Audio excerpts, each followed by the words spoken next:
The World Economic Forum recently released the Global Gender Gap Report, 2022. The report quantifies how big the gender gap is in areas including educational attainment, economic participation, health and political empowerment. The news is predictably awful. Pakistan is placed second last.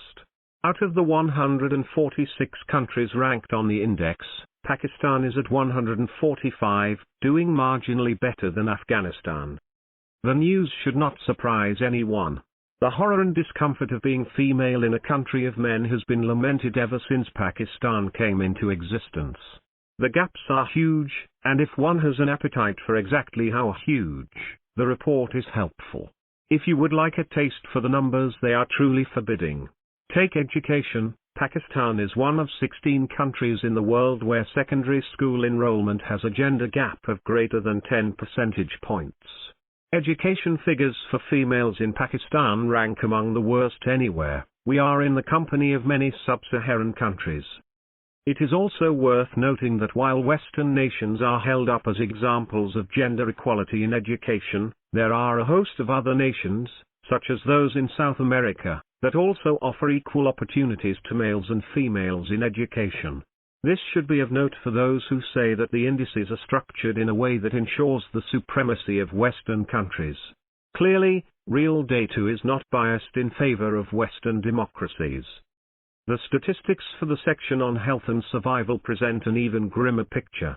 While most of the countries in the world have closed their gender gap and many have actually reached complete gender parity, Pakistan once again is a cautionary tale. Along with China, India, Azerbaijan, and Qatar, Pakistan has a gender gap of over 5% in this area. According to the World Economic Forum, part of the reason for this gap is the son preference in such countries.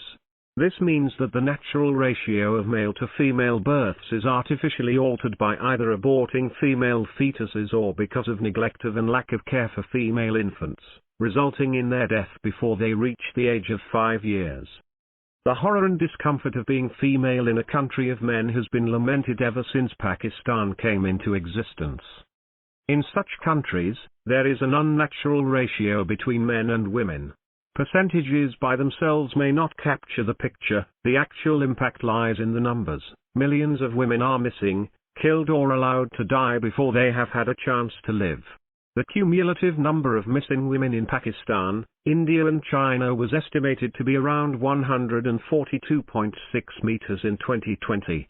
This number, according to an earlier report, is twice as much than in 1970 when the number of missing women was estimated at 61 meters. The story behind economic participation and opportunity is equally dismal if not literally deadly. The top performers in this category include countries like Burundi and Barbados, all of which have very small gender gaps in terms of economic participation. Afghanistan scores the lowest in this category and Pakistan is only one notch better. Globally, however, the disparity is also dismally large with a gender gap seen in virtually all countries on this index. The lowest scorers, along with Pakistan and Afghanistan, include Iran, India, Egypt, and Saudi Arabia. Sadly, according to the 2022 report, Pakistan is the country where women have the smallest share of senior, managerial and legislative roles, 4.5 PC, compared to Jamaica, where women represent 56.6 PC of workers in that category, or Togo, which has the highest share of women in senior roles, at 70.1 PC. Finally, women are being deprived of political empowerment as well. Worldwide, gender gap on this index is said to be the widest among the 4 categories on which performances are judged, the others being education attainment, health and economic opportunity. It must be said that, as compared to its score on the other categories, Pakistan has done somewhat better here by not being rock bottom. It has been ranked 95th. But, judging by the gender gap in parliament and ministerial positions, and the fact that women in the more conservative areas are held back from voting, there is great scope for improvement. A few things can be gleaned from the fact that Pakistan always scores poorly on indices related to gender.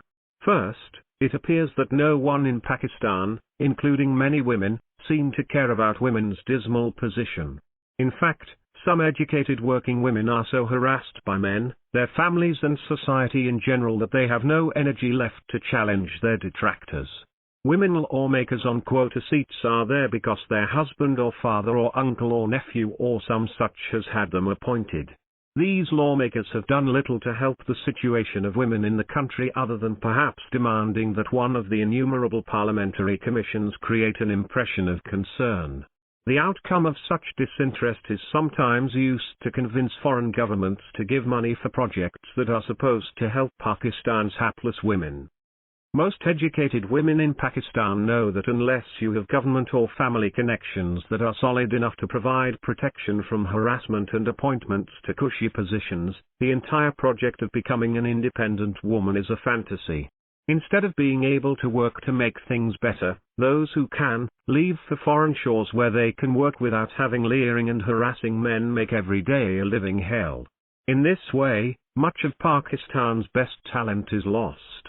Those battling it out in Pakistan deserve special credit for their courage and for representing the fact that if it were not for Pakistani men, who create hurdles for them, Pakistani women would be doing so much better. The writer is an attorney teaching constitutional law and political philosophy. Rothia.Zakaria@gmail.com. Published in Dawn, July 28, 2022.